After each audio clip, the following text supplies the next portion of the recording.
মগু দাইলখিনি নোধোৱাকৈ কুকাৰটোত ৰঙচুৱাকৈ ভাজি পিছত অলপমান পানী দি থলোঁ আৰু ভালকৈ ধুই ল'লোঁ।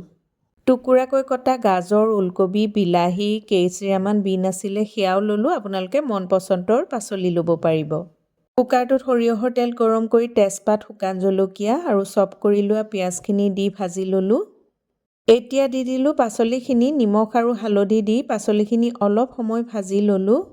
মগু দাইলখিনিও ইয়াতে দি 5 মিনিটমান মিডিয়াম ফ্লেমত ভাজি ল'লোঁ। এতিয়া দি দিলোঁ দাইলখনৰ জোখত পানী, কুকাৰৰ সাঁফৰ বন্ধ কৰি 2টা হুইচেল লগাই ল'লোঁ। ঠাণ্ডা হোৱাৰ পাছত অলপমান ৰুকা আদা দিলোঁ, আধা চামুচ দিলোঁ ঘিউ আৰু অলপমান সৰহকৈ ধনিয়া পাত দিলোঁ। হৈয়ে গ'ল দাইলখন। ঠাণ্ডা দিনত যিহেতু যথেষ্ট পাচলি ওলায়, মন পচন্দৰ পাচলি দি এনেদৰে মগু দাইল ভাজি খাবলৈ বিৰাটেই সোৱাদ লগা হয়।